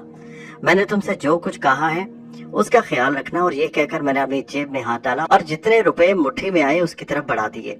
अभी कुछ अंधेरा है, तुम्हें बाहिफाजत तुम्हारे घर पहुंचा दिया जाएगा। जब तुम्हारी दोबारा आंख खुलेगी तो तुम खुद को अपने बिस्तर पर पाओगी। उसे मेरी बातें सुनकर हैरत हो रही थी। मैंने हमजाद को इशारा किया, वो आगे बढ़ा और शांति की कनपट्टियों को उसने एक हाथ से दबाया। शांति का जिस्म लहरा कर गिरने ही वाला था कि हमजाद ने उसे अपने हाथों पर उठा लिया और कमरे से निकल गया। मैं जानता था कि हमजाद के लिए ये मालूम करना कोई बड़ी बात नहीं कि वैली बाजार में शांति का कोठा कौन सा है। हमजाद चंद लम्हों में वापस आ गया। उसके इल्म में था कि मैं उसका मुंतजिर हूँ। मैं सोने से पहले उससे कुछ बात करना चाहता था और वो बात मपारा से मुतल्लिक थी। हमजाद में एक सलाहियत और थी कि वो मेरे जज्बात भी पढ़ सकता था।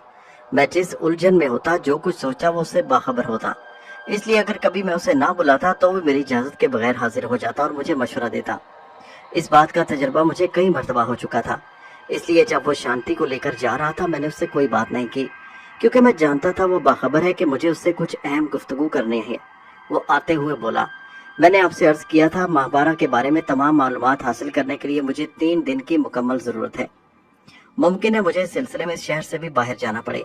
या जो भी सूरत हो, इन 3 दिनों में आप मुझे बुलाएंगे तो काम बिगड़ सकता है। अधूरा रहने का भी खतरा है। इसलिए मैं चाहता हूँ कि 3 दिन आप मुझे ना बुलाएं और किसी तरह मेरे बगैर गुजारा करें। ठीक है, मुझे तुम्हारी हर बात मंजूर है। उस लड़की ने मेरी अना को मजरू किया। मैं हर कीमत पर उससे बदला लेने का मुतमन्नी हूँ, चाहे उसके लिए कुछ भी ना करना पड़े। मैं ये 3 दिन गुजार लूंगा। मैंने हमजाद को जवाब दिया और उसे रुखसत करने से पहले एक बड़ी रकम उससे तलब की। जो उसने चंद ही लम्हों में मुझे लाकर दे दी। ये तकरीबन 25 या 30 हजार रुपए थे। जैसा कि हमजाद ने मुझे बताया था कि ये रुपए हिफाजत से रखने के बाद मैंने हमजाद को 3 दिन के लिए खैराबाद कह दिया और रात भर की थकन उतारने के लिए सो गया। लेकिन जब शाम को मेरी आंख खुली तो मुझे बहुत अफसोस हुआ, क्योंकि मैंने जिस मकसद के तहत रुपए हासिल किए थे वो तो अभी तक लाहासिल था, क्योंकि हमजाद से मैंने शांति के घर का पता तो पूछा ही नहीं था। दरअसल मैंने सोचा ये था कि अब मैं बहैसियत रशीद यार जंग मेरठ में मुतारफ रहूंगा और इसी हैसियत से वैली बाजार जाकर शांति से मिलूंगा। अब मैं बदायूं की तरह पुरस्कार बनकर और लड़कियों को अपने बारे में किसी और दुनिया का फर्ज बताकर मजीद झगड़ों में नहीं पड़ना चाहता था। अब मैं अच्छी तरह समझ चुका था कि पैसे से हर चीज खरीदी जा सकती है, इसलिए हर मसले में हमजाद की मदद हासिल करना और उसका मोहताज रहना भी ठीक नहीं, जबकि उसकी मदद के बगैर बहुत से काम मैं खुद कर सकता हूँ। और अब तो शांति जैसी लड़की का चस्का पड़ गया था। शांति जैसी रुपयों की झनकार खरीदी जा सकती थी। जब मैं अपनी शेरवानी की दोनों जेबें रुपयों से भर के मकान से बाहर निकला तो मेरे जहन में सिर्फ ये ख्याल था कि शांति न सही कोई और सही, इससे क्या फर्क पड़ता है।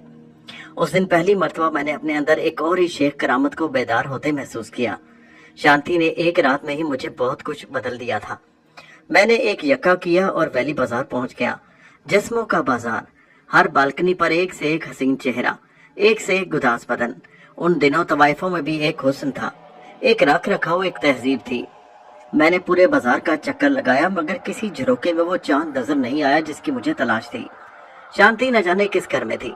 मैं यूं ही एक कोठे पर चढ़ गया। आखिरी सीढ़ी पर ही पहुंचा था कि मान मेरे जहन में ख्याल आया और मैं उल्टे पांव जीने से नीचे उतरा।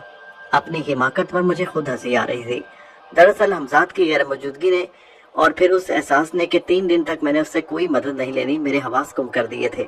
जिस ख्याल ने मुझे किसी तवाइफ के घर में दाखिल होने से रोका था वो ये था कि मैं बगैर हमजाद की मदद के भी ये मालूम कर सकता था कि शांति का कोठा कौन सा है।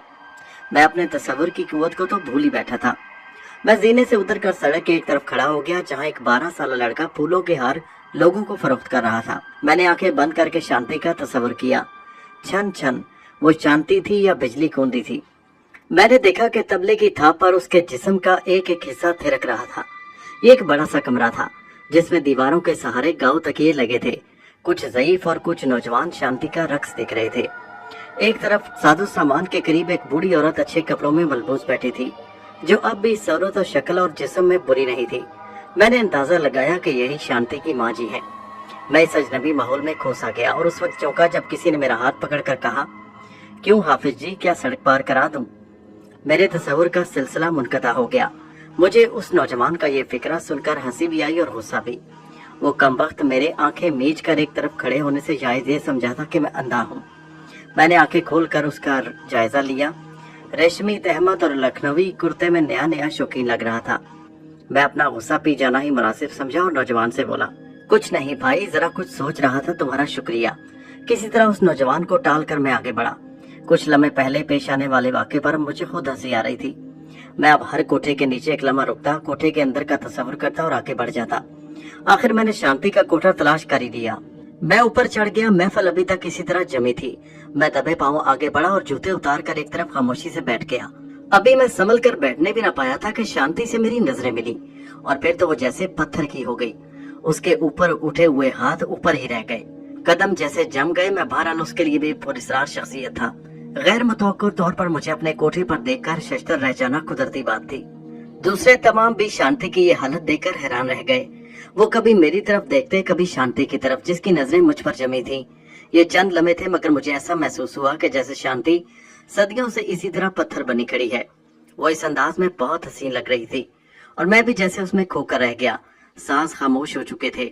अचानक शांति को अपनी हालत का अंदाजा हुआ। उसके उठे हाथ नीचे गिर गए। वो फर्श पर बैठकर अपने घुंघरू खोलने लगी। उस वक्त पीछे बैठी हुई शांति की माँ की आवाज सुनाई दी, क्यों, क्या हुआ बेटी, अब नहीं नाचोगी? ये तुम घुंघरू क्यों खोल रही हो? अभी तो शाम नहीं ढली है, महफिल जमी है। शांति, आखिर तुम्हें क्या हुआ? नहीं माँ जी, हम नहीं नाचते अब, हमारी तबीयत खराब हो गई। उसके लहजे में अजीब सी मासूमियत थी, जैसे कोई बच्चा रूठ जाए। अरे तुम देखती रही, ये नए हजरत हमारे यहाँ तशरीफ लाए हैं, ये क्या सोचेंगे? माँ ने फिर कहा। शांति और माँ जी की बोलचाल में, रख रखाव में जमीन आसमान का फर्क था। माँ जी सही मायनों में तवाइफ थी मगर शांति इस फन में बिल्कुल शायद नवारत थी, जिसकी तस्दीक बाद में मुझे हो गई। शांति को माँ जी ने नया नया खरीदा था और उसने रात मुझसे झूठ बोला था कि वो वैली बाजार में पैदा हुई थी और यहीं पली बड़ी है। दरअसल उसने मुझे वही बताया जो उसे माँ जी ने सिखा रखा था, वरना हकीकत ये थी कि 3 महीने कबल माँ जी ने शांति को एक करीबी गांव से पूरे 200 रुपए में खरीदा था। उस जमाने में 200 रुपए बहुत बड़ी रकम थी। शांति को सिर्फ रक्स ही सिखाया गया, ना उसे गाना आता था और ना वो अदब अदाब जो तवाइफों के लिए मखसूस होते हैं। होता ये था कि रोज रात गए तक शांति का रक्स होता। कुछ तो तमाशबीनों से रकम उन्हें मिल जाती और जब महफिल खत्म हो जाती तो माँ जी का इशारा पाकर उन्हीं में से कोई रात वहाँ ठहर जाता, जिसके सारे मामलात माँ जी पहले ही तय कर लेती। ये तमाम बातें मुझे काफी दिन में मालूम हुई। मैंने पहले इसलिए बता दी ताकि मेरी सरगुज़श्त सुनते हुए शांति के बारे में उलझन न पैदा हो कि वो इस कदर गंवार क्यों थी। हाँ, तो मैं ये कह रहा था कि शांति की माँ जी उसे रक्स जारी रखने के लिए कह रही थी, लेकिन जब शांति ने उनके कहने के बावजूद घुंघरू खोल दिए तो जवाबन उन्हें महफिल बर्खास्त करनी पड़ी। तमाम तमाशबीन एक एक करके उठने लगे, मगर एक ज़ईफुल उम्र शख्स बैठे रहे। जब माँ जी ने उन्हें बैठे हुए देखा तो उन्हें कुछ ख्याल आया और वो शांति को मुखातिब करके बोली, बेटी, मिर्जा साहब से मैं 1 हफ्ते से शर्मिंदा हूँ, रोज आजकल कर रही हूँ। तुम्हें तो बस ये दिलो जान से चाहते हैं। तुम्हें याद होगा तुम्हारे लिए पिछले हफ्ते ये दिलावर जैसे खतरनाक आदमी से लड़ने पर तैयार हो गए थे। आज रात फिर कुछ कहते कहते माँ जी रुक गई और उन्हें मेरी मौजूदगी का ख्याल आया और उन्होंने मेरी तरफ पलट कर कहा, माफ कीजिए हजूर, आज बिटिया की तबीयत कुछ नासाज है। यार जिंदा सोबत बाकी, तशरीफ लाते रहिए, गरीब खाना आप ही का है। मैं समझ गया कि माँ जी का मकसद क्या है। वो चाहती थी कि मैं यहाँ से चला जाऊं और वो ज़ईफुल अमर शख्स को रोक लें। ये महसूस करते मुझे गुस्सा आया, लेकिन मेरे कुछ जवाब देने से पहले शांति बोल उठी, माँ जी, हम बोला ना कि हमारी तबीयत ठीक नहीं, आप मिर्जा जी को कह दो कल आ जाएं। अब मेरे लिए सब कुछ बर्दाश्त करना मुश्किल हो रहा था। आखिर ये सब लोग कैसे हैं? ये क्या माहौल है जहाँ हर जज्बा इतना खोखला और हर एहसास इतना बेकीमत है? शांति, जिसने एक ही रात में मुझे अपना करविदा बना लिया, वो मेरे ही सामने किस बेबाकी से एक दूसरे शख्स से वादा हासिल कर रही थी। मैंने कुछ और ही सोचा था, मगर यहाँ तो रंग ही मुख्तलिफ है। मैं एकदम चीख पड़ा, माँ जी, शांति सिर्फ मेरी है। आज के बाद कोई यहाँ मिर्जा साहब शांति के जिस्म का सौदा करने नहीं आएगा, समझ गई? जी, क्या फरमाया? मैं आपका मतलब नहीं समझी। क्या आप अपने अदा किए हुए जुमले की कीमत देने के अहल हैं? माँ जी ने निहायत शिस्ता और नरम लहजे में कारोबार की बातचीत की। मैंने तेज होकर कहा, बोलिए माँ जी, क्या मांगती हैं आप? आप शायद भूल रहे हैं कि ये एक रात का सौदा नहीं, आपने इससे बढ़कर बात की है। मगर ठहरिए। माँ जी कुछ कहते कहते रुकी और फिर ज़ईफुल उम्र शख्स से मुखातिब होकर बोली, मिर्जा साहब, आपने तो इस बाजार की ऊंच नीच से अच्छी तरह वाकफियत है। अगर आप कल किसी वक्त मुझसे अकेले में मिल ले तो क्या मुज़ायका है? मिर्जा साहब पहली मर्तबा बोले। खिलाफे तवक्कुन की आवाज़ उनका जिस्म देखते हुए काफी दबंग थी। अमीना बाई, नए लौंडों के शौक से हम बहुत परेशान हैं। तुम तो जानती हो कि जब हम जवान थे तो हम भी इसी तरह की डींगे मारते थे, मगर इस बाजार की सीढ़ियां उतरते चढ़ते इतना तो तजर्बा हो गया कि नए और पुराने पंछी में तमीज कर सकें। ये साहबजादे शायद अपनी जिंदगी में पहली मर्तबा किसी कोठे पर चढ़े हैं और नहीं जानते कि यहाँ के आदाब क्या हैं। बहरहाल की तो इन्होंने बदतमीजी है, मगर तुम्हारा ख्याल करके माफ किए देता हूँ। कल किसी वक्त मैं दिन में आऊंगा। ये कहकर मिर्जा साहब अपना बैद उठाकर चल दिए। मैं उनकी बात सुनकर खून के घूंट पीता रहा और किसी कदर जब्त कर गया। हालांकि जी तो यही चाहा कि इन बड़े मियाँ की अकल दुरुस्त कर दूं। जब्त करने की एक वजह हमजाद की गैर मौजूदगी भी थी। मिर्जा साहब के जाते ही माँ जी यानी अमीना बाई ने सारे साजिंदों को छुट्टी दे दी और अब कमरे में सिर्फ माँ जी, मैं और शांति रह गए। अमीना बाई फिर मुझसे बोली, हाँ तो हुजूर, आपने फरमाया कि शांति से अब कोई नहीं मिल सकता। मैंने कहा जी। गोया इसका मतलब ये हुआ कि आप इसे अपना पाबंद करना चाहते हैं। मैंने कहा जी हाँ। तुम जो भी समझो, मैं ये बर्दाश्त नहीं कर सका था कि मेरे अलावा कोई इसके जिस्म को हाथ लगाए। मगर शांति के नाचने पर तो कोई पाबंदी नहीं होगी, अमीना बाई ने सवाल किया। मैंने पूछा, आखिर इसकी जरूरत क्या है? किसी चीज की जरूरत है, किसी की नहीं। गुस्ताखी माफ, ये हुजूर से बेहतर अपने लिए हम ज्यादा बेहतर समझते हैं। जब तक बदन में कमान का सा कसाव है, दुनिया अपनी है। जहाँ जरा सी इस कसाव में कमी आई, दुनिया बदलते देर नहीं लगती। आखिर तुम्हारा मतलब क्या है? साफ साफ कहो, मैंने उकताकर कहा। शांति को आपका पाबंद करने से पहले मैं हर बात तय करना चाहती हूँ। आप महाना क्या देंगे? और ये कि शांति को रक्स करने की इजाजत होगी या नहीं? अमीना बाई ने कहा। तुम अगर महाना चाहो तो महाना, रोजाना चाहो तो रोजाना। मुझे तुम्हारी किसी बात से इतराज नहीं। मुझे इससे भी गर्ज नहीं कि तुम शांति को नचाओगी कि नहीं। ये सभी तुम जानो, जो चाहे करो। मेरी सिर्फ एक शर्त है जो तुम्हें बता चुका हूँ। आपकी शर्त मंजूर है, मगर अब भी रकम की बात अधूरी है। आपके जहन से निकल गई है या ये बात पहले मैं इसलिए करना चाहती हूँ कि कहीं आप रकम सुनकर अपना फैसला ना बदल लें। अमीना बाई ने मतलब पर आते हुए कहा, मैं कह चुका हूँ जो कहोगी। अच्छा तो फिर 200 रुपया महीना आपको अदा करना होगा। शांति पूरी की पूरी सिर्फ आपकी होगी। रात भी यहाँ गुजार सकते हैं और अगर इसे साथ ले जाना चाहें तो भी साथ ले जा सकते हैं, मगर सुबह कोठे पर पहुंचाना जरूरी होगा। ये लो जितने हैं गिन लो, खासा वक्त बर्बाद हो चुका, अब मजीद सब्र की ताकत नहीं मुझ में। ये कहकर मैंने अपनी दोनों जेबें अमीना बाई के सामने खाली कर दी। वो रात मैंने वैली बाजार में अमीना बाई के कोठे पर शांति के साथ बसर की। सुबह जब मैं यक्का करके बेगम पुल पहुंचा और किराया अदा करने के बाद सड़क अबूर करके अपने मकान में दाखिल होना चाहता था कि मेरे करीब से एक बारिश शख्स गुजरा और जैसे ही उसकी नजर मेरे चेहरे पर पड़ी वो इस तरह उछल पड़ा जैसे किसी बिच्छू ने उसे डस लिया हो। पता नहीं उसने मेरे चेहरे पर क्या महसूस किया कि वो मुझे देखता ही रहा। मुझे इसके उस तरह देखने पर ताज्जुब महसूस हुआ, लेकिन ज्यादा देर तक मैं उसके मुतालिक ना सोच सका और ना ही कोई फैसला कर सका कि वो अजनबी शख्स मुझे देखकर क्यों हैरान हो गया। इसलिए कि मेरे असाब बुरी तरह शल थे और दिमाग पर नींद का गलबा था। मैं सो गया और जागा उस वक्त जब कोई जोर जोर से दरवाजा पीट रहा था। मुझे इस तरह दरवाजा पीटे जाने पर बहुत सख्त गुस्सा आया। पता नहीं कौन बदतमीज है। मैं बुड़बुड़ाता हुआ उठा, मगर नामालूम क्यों कमरे से निकलकर दरवाजे तक आते आते मैं रुक गया। आखिर ये कौन हो सकता है? यहाँ तो मुझे कोई जानता नहीं।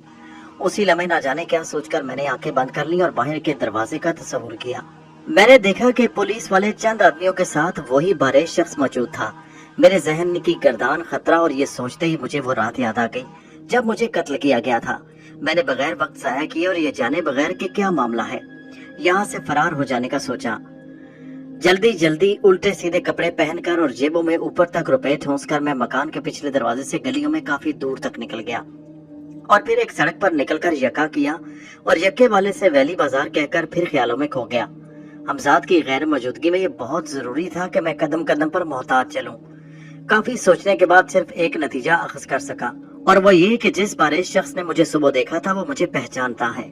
उसका मुझे देखकर एकदम चौंक पड़ना, फिर शाम को उसका पुलिस के हमरा होना।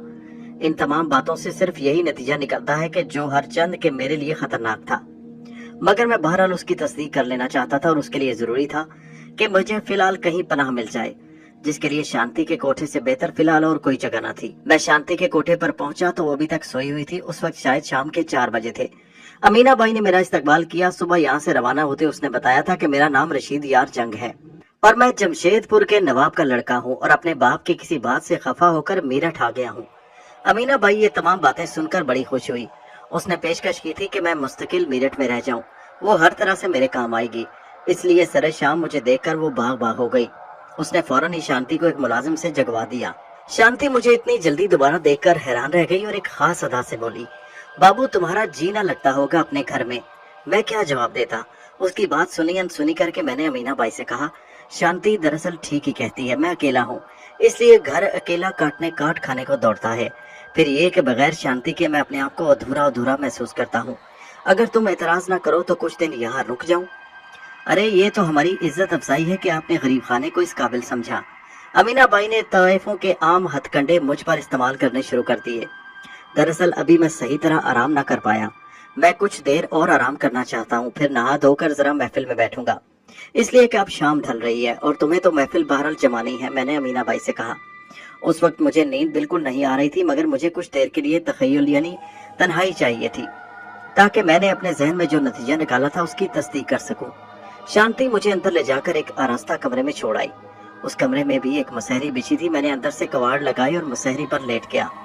मैंने लेटते ही अपने तस्वुर की कुव्वत आजमाई और उस बारिश शख्स का तस्वुर किया जो अब से तकरीबन 1 घंटा पहले पुलिस के हमरा मेरे मकान पर आया था। वो चेहरा मुझे नजर आने लगा, फिर उसके साथ उसके आसपास का माहौल भी, और अब मैं सब कुछ देख और सुन सकता था। ये जगह तो मेरी देखी भाली महसूस हो रही थी। मैंने सोचा, और ये चेहरा, ये तो वही नवाब साहब है। अच्छा, तो ये नवाब साहब की हवेली का मर्दाना हिस्सा है और ये कमरा वही कमरा है जिसमें एक मर्तबा हमजाद ने नवाब साहब की दुर्गत बनाई थी। मुझे सब याद आ गया। मैं देख रहा था कि मेरठ के नवाब साहब गाँव तकिया लगाए अपनी मसहरी पर महफे इसराहत थे और उनके साथ बिछी हुई कुर्सियों पर 3 बारे शख्स बैठे थे।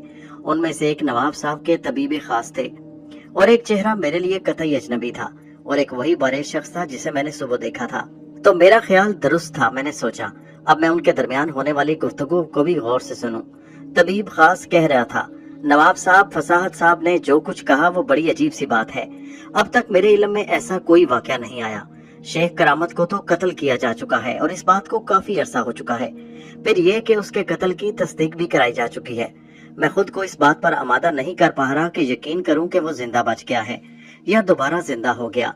और सितम ये कि मीरठ आ गया, ये तो बड़े शख्स जिसे फसाद कहा गया था जब्त न कर सका। उसने तबीब खास की बात काटते हुए कहा, जनाब हकीम साहब, आप जानते हैं हजूर की खिदमत करते हमारी उम्र हो गई, कभी आपने हमारी जुबान से झूठ ना सुना होगा। भला मैं झूठ क्यों बोलता? आपके इल्म में है कि शेख करामत के लिए नवाब साहब किबला ने जिन आमिलों को बदायूं भेजा था उनमें मैं भी था। मैंने शेख करामत को बदायूं में अच्छी तरह देखा है, मैं वो चेहरा नहीं भूल सकता। मगर वो गायब कहाँ हो गया? हमने उनकी इतला मिलते ही फौरन इंतजाम मुकम्मल कर दिया। यहाँ तक के तमाम बड़े अंग्रेज अफसरान अपनी मुट्ठी में हैं। तुम लोगों ने देखा कि फौरन शेख करामत की गिरफ्तारी के वारंट हमने जारी करा दिए। इस मर्तबा नवाब साहब बोले, हजूर आपके लिए तो बहुत मामूली बात है। तीसरा बारेश आदमी बोला, जो अब तक चुप बैठा था। लेकिन मेरी मालूमात के मुताबिक तो ये है कि फसाद साहब ने जिस मकान के बारे में कहा है वहाँ उन्होंने शेख करामत को दाखिल होते हुए देखा है। वो मकान किसी रशीद यार जंग ने खरीदा है। हाल ही में वो तन्हा रहता है। समझ में नहीं आता कि मामला क्या है। वैसे अगर मैं भी एक नजर उसे देख लूं तो तस्दीक हो जाएगी। हजूर उसके लिए चिल्ला कशी करना पड़ेगी। आप जाएं, ये कोई मामूली काम तो नहीं है। मगर अल्लाह के कलाम में बड़ी ताकत है और यकीनन मालूम हो जाएगा वो जिंदा है या नहीं, और अगर जिंदा है तो कहाँ है। लेकिन जैसा कि मैंने अर्ज किया कि 40 दिन के अमल के बाद ही कुछ पता लग सकेगा। ये चक्कर तो बहुत लंबा हो जाएगा। नवाब साहब कुछ देर सोच कर बोले, हकीम साहब आप कुछ फरमाइए। उन सब की गुफ्तगू सुनकर मुझे अंदाजा हो गया कि मुझे यहाँ पहचान लिया गया है और पहचानने वाले वही हैं जो मुझे बदायूं में मारने के लिए आए थे, या नवाब साहब के गुंडों पे मैंने पहले नतीजा अर्ज किया था जिसकी बात तस्दीक हो गई। इसलिए मैंने मजीद उन लोगों की गुफ्तगू सुनने में वक्त जाया नहीं किया। मैं अब उस तरफ से तो मुतमईन था कि वो 40 दिन से पहले मेरा पता नहीं चला सकते, और ये 40 दिन किसने देखे हैं। सिर्फ 2 दिन बाद हमजाद मेरे पास आ जाएगा तो फिर एक एक से निमट लूंगा। मैंने फैसला किया कि अब हमजाद के आते ही चुन चुन कर नवाब के गुंडों और आमिलों को मौत के घाट लगा दिया जाए। ना रहेगा बांस और ना बजेगी बांसुरी। अगर इन लोगों को ठिकाने लगा दिया जाए तो मुझे कोई खतरा नहीं। जब तक ये लोग जिंदा है मेरे लिए खतरा ही खतरा है। मैंने सोचा, ये फैसला करके मेरे जहन का बोझ हल्का हो गया। हमजाद के बगैर मैं बाकी 2 दिन भी मोहतात अंदाज में गुजारना चाहता था, इसलिए कि जो लोग मुझे पहचानते हैं मेरे कातिल थे, उनसे मैं बेखबर था। क्या मालूम कौन आदमी नवाब का गुंडा है और कौन आमिलों में से है जो मुझे अच्छी तरह से जानते हैं। इसलिए मैंने फैसला किया कि इन 2 दिनों में ना तो मैं घर से बाहर निकलूंगा और ना यहाँ रहने के बावजूद शांति के रक्स की महफिल में शरीक होऊंगा। अमीना बाई ने शायद खासा इंतजार करने के बाद मेरे पास मुलाजिम भेजा कि महफिल जम गई है, और खुद मैं भी घुंघरुओं की आवाज सुन चुका था। मगर मैंने मुलाजिम से तबीयत का नासाज का बहाना किया और तन्हा इसी कमरे में लेटा रहा। यहाँ तक कि मुलाजिम ने शम्मा भी आकर खुद रोशन की। कुछ देर बाद ही शांति मुझे लेने आई, मगर मैंने उसे भी टाल दिया। ये तमाम एहतियात उस वक्त तक जरूरी थे जब तक हमजाद मेरे पास ना आ जाए, और 3 दिन पूरे होने से पहले मैं नहीं चाहता था कि उसे तलब करूं, इसलिए कि माँ पारा के बारे में मालूमात हासिल होना भी जरूरी था। वो 2 दिन मैंने शांति के कोठे पर गुजारे। अमीना बाई क्या, शांति भी मुझसे खुश थी। बाकी 2 रातों में मैंने शांति ने मुझे इतना असीर किया कि मुझे अपना तलबगार बना लिया। अब मुझे महसूस हो रहा था कि मैं शांति से पहले जैसे अधूरा था। हाँ, अमीना बाई और शांति इस वजह से जरा उलझन में थी कि मैं कमरे से बाहर क्यों नहीं निकलता। 2 दिन की वो पाबंदी मुझे शांति के वजूद ने महसूस न होने दी। शांति बस शाम होते मुझसे जुदा होती और रात गए फिर से दिन शाम तक मेरे पास रहती। तीसरे दिन सुबह मैंने शांति से कहा, मैं गुस्ल करना चाहता हूँ। रात भर की थकन से वो निडाल थी, मगर मेरे कहने पर वो उठी, लिबास पहना और मुझे गुस्ल खाने तक छोड़ाई। जब मैं नहाकर वापस कमरे में आया तो वो सो चुकी थी। ऐन उसी वक्त मैंने हमजाद को कमरे में दाखिल होते देखा और उसे देखते ही खुशी से मेरी बाछें खिल गईं। दरअसल मैं हमजाद का इतना आदी हो चुका था कि मुझे ये 3 दिन 3 सदियां महसूस हो रहे थे। मेरा दिल चाहा कि मैं आगे बढ़कर उसे गले से लगा लूं। मेरी मोहब्बत को शायद उसने महसूस किया। इससे पहले कि मैं कुछ कहता वो बोला, मुझे आपके जज्बात का इल्म है और मैं इन 3 दिनों में आपसे बेखबर नहीं था। मुझे वो सब कुछ मालूम है जो इन 3 दिनों में आप पर गुजरी, लेकिन मैं इस कदर मसरूफ था कि कोई मुदाखलत न कर सका। मैं अगर ये देखता कि पानी सर से ऊंचा हो रहा है या आपकी जिंदगी खतरे में है तो मैं सब काम छोड़कर हाजिर हो जाता। लेकिन मैंने देखा कि आपने निहायत होशियारी और दानिशमंदी से काम लिया और हालात को मजीद बिगड़ने नहीं दिया। मैं रात 3 बजे के बाद से ही इस शहर में हूँ, लेकिन आप उस वक्त नापाकी की हालत में थे, इसलिए आपसे फौरन नहीं मिल सका। बहरहाल गुफ्तगू लंबी है, बेहतर ये है कि घर चला जाए। मैंने हैरत से कहा, घर? क्या तुम्हें नहीं मालूम? वो कहने लगा, मुझे सब मालूम है, जैसा कि मैंने अभी आपसे अर्ज किया कि मैं आपके हालात से बेखबर नहीं।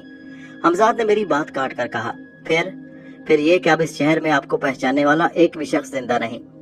मैंने 3 बजे से अब तक यूं ही वक्त नहीं गुजारा। हमजाद की बात सुनकर मैं उछल पड़ा। तो क्या तुमने सबको ठिकाने लगा दिया? मैंने सवाल किया। जी हाँ, अब ना तो नवाब साहब का कोई गुंडा बचा है और ना ही कोई आमिल। अब आपको इस शहर में कोई खतरा नहीं सिवाय एक बड़े खतरे के। हमजाद ने कहा, बड़ा खतरा? ये तमाम तफसील आपको मैं घर चलकर बताऊंगा। मैंने शांति को जगाना मुनासिब नहीं समझा और मीना बाई से रात को आने का वादा करके हमजाद के साथ बेगम पुल की तरफ रवाना हो गया। घर पहुंचकर गनूदगी और थकन के बावजूद मैंने हमजाद से कहा, मैं जल्द से जल्द माँ पारा के बारे में जानना चाहता हूँ। तुम मुझे बताओ कि तुमने उसके बारे में क्या मालूम किया। वो कहने लगा कि माँ पारा के बारे में अलफ से लेकर ये तक सब कुछ मालूम कर चुका हूँ, और वो सब आपको सुनाने से पहले मैं आपसे सिर्फ एक बात पूछना चाहता हूँ। वो ये कि क्या आप माँ पारा का ख्याल अपने दिल से नहीं निकाल सकते?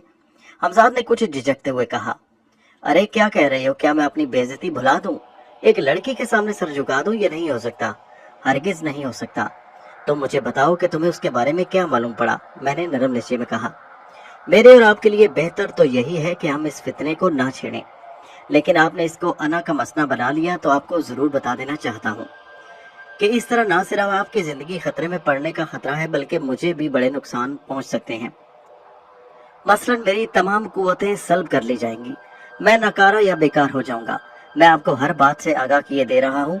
आगे आपको इख्तियार जो चाहे करें, लेकिन मेरी अपनी राय यही है कि माँ पारा से ना टकराएं। लड़कियां और बहुत से मिल जाएंगी। अरे तुम क्या बात करते हो? मसला लड़कियों का नहीं, इज्जत नफ्स का है। जिल्लत और बुज़दिली की जिंदगी गुजारने से बेहतर कि इंसान मर जाए। वो बोला, सोच लीजिए, मैं तो आपके हुक्म का ताबे हूँ और आप जो हुक्म देंगे उसे हर तरह बजा लाऊंगा। आपकी जिंदगी इतनी सस्ती नहीं मैं समझता कि एक लड़की के लिए इसे गंवा दिया जाए। हमजाद ने फिर मुझे समझाया, ये मेरा आखिरी फैसला है, तुम मुझे उसके बारे में बताओ, मैं तफसील से सुनना चाहता हूँ। फिर हमजाद ने माँ पारा के बारे में मुझे कुछ बताया। वो बड़ा पुरस्कार और अजीब होने के अलावा वाकई तशवीशनाक था। मुझे गुमान नहीं था कि एक मामूली सी लड़की नजर आने वाली माँ पारा में इतनी पुरस्कार कुव्वतें जमा हैं।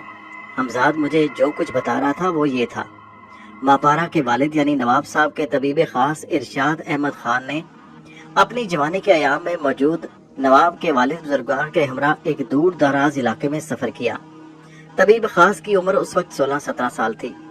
बड़े नवाब साहब उन्हें बहुत चाहते थे, इसलिए जब उन्होंने शेर का शिकार करने के लिए अफ्रीका का सफर इख्तियार किया तो तबीब खास भी उनके हमरा थे। बड़े नवाब साहब को शिकार से जुनून की हद तक शौक था। उन्हें न मालूम किसने बता दिया कि टांगा निका से बेहतर शेर का शिकार कहीं नहीं होता। बस बड़े नवाब साहब को उसी दिन से टांगा निका जाने की धुन सवार हो गई। हालांकि लोगों ने उन्हें बहुत समझाया, मगर वो अपनी जिद पर अड़े रहे और कहते रहे कि अगर शेर का शिकार होगा तो टांगा निका में, वरना नहीं। और बगैर शेर के शिकार के हमारी जिंदगी का मकसद ही क्या? नवाब के दरबार में तबीब खास के वालिद इस ओहदे पर फायज थे जिस पर आज बड़े तबीब खास थे। जब किसी तरह नवाब साहब ने अपने सफर का इरादा तर्क न किया तो लोगों ने इरशाद अहमद खान यानी मौजूदा तबीब माँ पारा के वालिद को इस बात पर तैयार किया कि वो उनको रोक सकें, इसलिए कि इरशाद अहमद खान बड़े नवाब साहब के मुंह चढ़ते थे और उन्होंने मना करने की कोशिश की। नवाब साहब ने उनको भी साथ चलने का हुक्म सादिर कर दिया। अब क्या हो सकता था? मजबूरन इरशाद अहमद खान को भी नवाब साहब के साथ टांगा निगा के सफर पर रवाना होना पड़ा। वहां पहुंचकर शेर का शिकार किया। बड़े नवाब साहब तो एक चिड़िया न मार सके। उस जमाने में अफ्रीका का सफर हंसी खेल नहीं था। इरशाद अहमद खान जब मीरठ से चले तो उनकी उम्र 16-17 साल थी और जब वो टांगा निका के मकाम पर पहुंचे तो उनकी उम्र पूरे 20 साल हो चुकी थी। न जाने कहां से होकर और कैसे कैसे बड़े नवाब साहब का काफिला अफ्रीका की पुरस्रार जमीन पर उतरा। रास्ते में वो थक जाते या कोई बीमार पड़ जाता तो हफ्तों एक मकाम पर ही ठहरना पड़ता। वहां पहुंचकर मालूम हुआ कि वो खबर गलत थी कि इस इलाके में शेरों की कसरत है। नवाब साहब सख्त मायूस हुए, मगर अब क्या हो सकता था? सफर की थकान इतनी थी कि फौरन वापसी माहौल थी, इसलिए ये वहां तय पाया कि आधा महीना यहाँ रहकर वापस हुआ जाए। डोडोमा जिस जगह पर वो मौजूद थे उसकी आबादी उन दोनों कुछ ऐसी ज्यादा नहीं थी, बल्कि यूं समझो कि वो शहर के बजाय एक कस्बा था जिसके अतराफ में घने जंगलात थे और जंगलात के बाद रेगिस्तान। तबीब खास पर बड़े नवाब की चश्मे इनायत रंग लाई और उन्होंने अपने तमाम मुलाजमीन को आवाज दे दी कि वो जी चाहे जहां घूमे। मुलाजमीन ने ये इजाजत तबीब खास ही के जरिए हासिल की, ایک شام بڑے نواب صاحب کا خاص خدمتگار عبدالصمد برے حال لوٹا۔ اس کے منہ سے جھاگ نکل رہی تھی۔ لوگوں سے معلوم ہوا کہ وہ جنگلات کی طرف جاتا ہوا دیکھا گیا تھا۔ ان جنگلوں کے بارے میں مشہور تھا کہ ان میں زہریلے سانپ رہتے ہیں، اس وجہ سے لوگ وہاں سے دور دور رہتے تھے اور ڈوڈوما کے باشندے اجنبیوں کو بھی ان سے دور رہنے کی ہدایت کرتے۔ عبدالصمد کی حالت بتا رہی تھی کہ اسے بھی کسی سانپ نے کاٹا ہے۔ مقامی لوگ بڑے نواب کی قیامگاہ پر ٹوٹ پڑے جو چند ڈیروں پر مشتمل تھی۔ ان میں سے ہر ایک اس کوشش میں تھا کہ عبدالصمد کو بچایا جائے اور ہر ایک کے پاس سانپ کے کانٹے کی دوا تھی۔ وہ لوگ بڑے عجیب تھے۔ بہرحال ڈوڈوما کے رہنے والوں نے کسی طرح عبدالصمد کو بچا لیا، مگر دوسرے دن پوری طرح ہوش میں آنے کے بعد اس نے جو کہانی بیان کی وہ نہ صرف بڑے نواب کے لیے حیرت انگیز تھی بلکہ قافلے کا ہر شخص اسے سن کر حیران تھا۔ عبدالصمد نے بتایا کہ سرے شام جب وہ ٹہلتا ہوا ان جنگلوں کی طرف نکل گیا تو اس نے پیڑوں کے درمیان ایک قطعی برہنہ نوجوان لڑکی کو دیکھا جس کے جسم کے گرد لباس کی جگہ سانپ لپٹے ہوئے تھے۔ عبدالصمد نے چاہا کہ وہ لوٹ جائے مگر اس کی نظریں اس نوجوان افریقی لڑکی سے ٹکرائیں اور وہ خود پر قابو نہ رکھ سکا۔ اسے ایسا لگا جیسے وہ لڑکی اسے زبردستی اپنی طرف کھینچ رہی تھی۔ اس کی آنکھوں میں بلا کی مقناطیسی طاقت تھی اور پھر جب بے خود ہو کر عبدالصمد نے چاہا کہ لڑکی کو اپنی آغوش میں بھرے تو اس کے گلے میں لپٹے ہوئے سانپ نے اسے ڈس لیا۔ سانپ کے ڈستے ہی وہ جیسے اس پراسرار سحر سے آزاد ہو گیا۔ یک لخت اور بے پناہ اذیت کے باوجود اس نے ہمت نہ ہاری اور جنگل سے بھاگ کر اپنی قیامگاہ تک پہنچا۔ عبدالصمد نے بتایا کہ سانپ کے ڈستے ہی وہ نوجوان افریقی لڑکی نہ جانے کہاں غائب ہو گئی۔ عبدالصمد کے بیان میں کسی نے دلچسپی لی ہو یا نہ، مگر ارشاد احمد نے اس نوجوان افریقی لڑکی کے بارے میں تفصیل پوچھی۔ دراصل عبدالصمد نے نوجوان لڑکی کا جو نقشہ کھینچا تھا وہ ارشاد احمد خان کے دل کو لگا اور ان کے دل میں بھی اس لڑکی کو ایک بار دیکھنے کی خواہش مچلنے لگی، مگر انہوں نے اپنی ساری خواہش کا اظہار کسی سے نہیں کیا۔ گھنے جنگلوں میں رہنے والی اس تنہا پراسرار لڑکی کے بارے میں ڈوڈوما کے باشندوں میں طرح طرح کی کہانیاں مشہور تھیں۔ وہ سب اس کے وجود سے بے خبر تھے۔ ان کا کہنا تھا کہ وہ لڑکی سینکڑوں سالوں سے ان جنگلوں میں رہتی ہے اور وہ اسی طرح ہمیشہ سے جوان ہے اور جوان رہے گی۔ لڑکی کے بارے میں ان کی روایتوں نے ارشاد احمد خان کو اور زیادہ مجبور کیا کہ وہ اسے ایک ہی بار صحیح مگر ضرور دیکھ لیں۔ بڑے نواب صاحب اپنے ہمراہ ایک ضعیف شخص کو بھی لائے تھے جو افریقہ کی قدیم زبانوں کو سمجھنے کا اہل تھا تاکہ انہیں یہاں پہنچ کر پریشانی نہ ہو۔ یہی ضعیف شخص بڑے نواب کے قافلے اور ڈوڈوما کے باشندوں کے درمیان رابطہ تھا اور اسی سے یہ تمام باتیں قافلے والوں کو معلوم ہوئی تھی۔ اس پراسرار لڑکی کے بارے میں ایک روایت یہ بھی تھی کہ وہ اب سے 550 سال پہلے سے یہاں رہتی ہے اور اس کی کل عمر 600 سال ہے۔ ابھی 50 برس باقی ہے۔ 50 سال بعد وہ مر جائے گی لیکن وہ جوان ہی مرے گی۔ ان 600 سالوں کا جواز وہ یہ بتاتے کہ اب اسے ٹھیک 50 سال بعد اس جادوئی عمل کا اثر ٹوٹ جائے گا جو اس لڑکی کی ماں نے اس کی طویل زندگی کے لیے 550 سال پہلے کیا تھا۔ اور نہ جانے کیا کیا قصے کہانیاں تھیں جو ارشاد احمد خان نے لڑکی کے بارے میں سنی اور ان کا اشتیاق بڑھتا چلا گیا۔ وہ جوانی کے جوش میں عبدالصمد کے ساتھ پیش آنے والا واقعہ بھول گئے اور ایک دن گھنے جنگلوں میں لڑکی کو تلاش کرنے کے لیے گھس گئے۔ دوستو، یہ کہانی جاری ہے۔ اس کا اگلا حصہ نیکسٹ ویڈیو میں ملاحظہ کیجیے اور ہمارے